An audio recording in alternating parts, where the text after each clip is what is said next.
রামনারায়ণ রাম। আমি সর্বপ্রথম আমার পরম পিতার চরণে জানাই শতকোটি প্রণাম এবং আমার গুরু ভাই বোনদের জানাই বৈদিক অভিনন্দন। রামনারায়ণ রাম। এই বলে আমি আজকে তত্ত্ব আলোচনা শুরু করছি। আপনারা যারা যারা আমার আগের ভিডিওগুলি দেখেননি তারা তারা আমার চ্যানেলে গিয়ে আমার আগের ভিডিওগুলি দেখতে পারেন, তাতে আপনাদের আমার তত্ত্বগুলি বুঝতে সুবিধা হবে।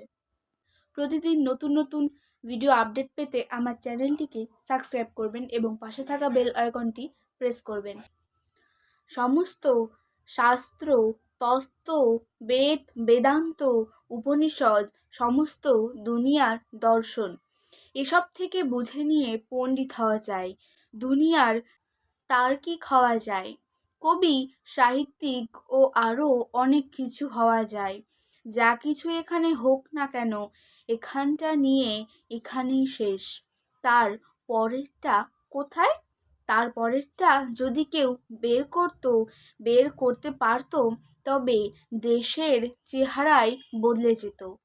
কোনো দ্বন্দ্ব সংগ্রাম, কোনো হিংসা দেশ, কোনো কিছুই থাকতো না।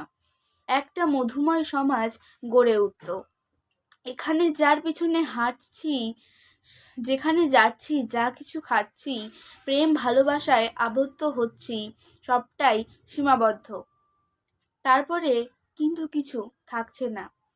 যতই বয়স বাড়ছে, অনুশোচনা বাড়ছে, মনের আনন্দ নষ্ট হয়ে যাচ্ছে, তখন আমরা বলি এটা বয়সের ধর্ম।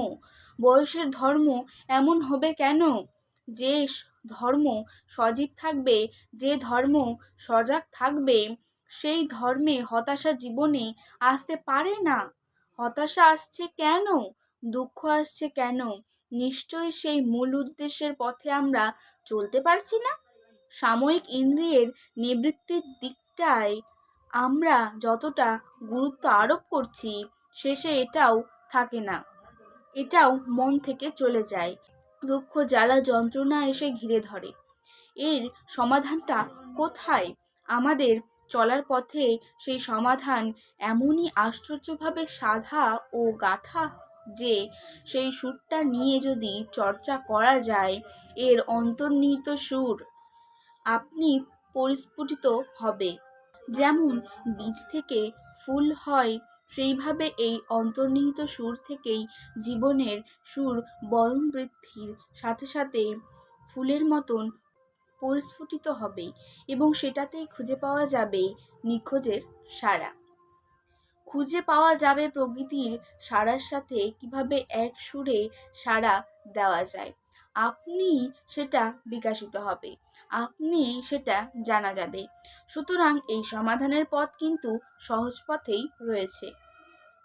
এর জন্য আলাদাভাবে ট্রেনিং দেওয়ার কোনো প্রয়োজনীয়তা নেই।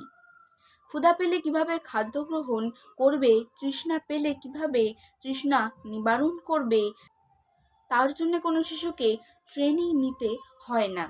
এগুলি যেমন স্বতঃস্ফূর্তভাবে দেহের ভেতর থেকে উদ্ভূত হচ্ছে, ঠিক তেমনভাবেই সৃষ্টির মূল উদ্দেশ্যের সুরটিও প্রকৃতি ক্ষণে ক্ষণে আমাদের বুঝিয়ে দিচ্ছে।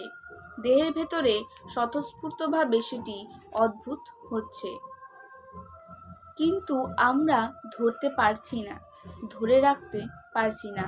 দেহের ভেতর থেকে বের যে হচ্ছে, জানার স্পৃহা থাকলেই সেটি বোঝা যাবে। জানার জন্য বিরাট ব্যাকুলতাও রয়েছে অন্তরের মাঝে, জানার যে শেষ নাই।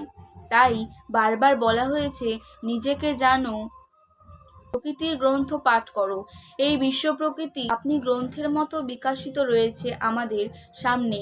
প্রকৃতির সেই আদর্শলিপি পাঠ করতে হবে, লক্ষ্য করলেই বুঝতে পারবে। ইন্দ্রিয়ের ভেতর থেকে যেটাই প্রকাশ পাচ্ছে সেটাই অসীমের দিকে ধাইছে।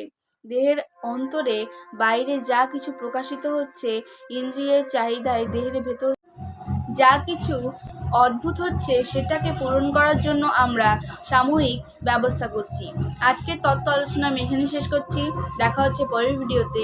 ভালো থাকবেন, সুস্থ থাকবেন। রামনারায়ণ রাম।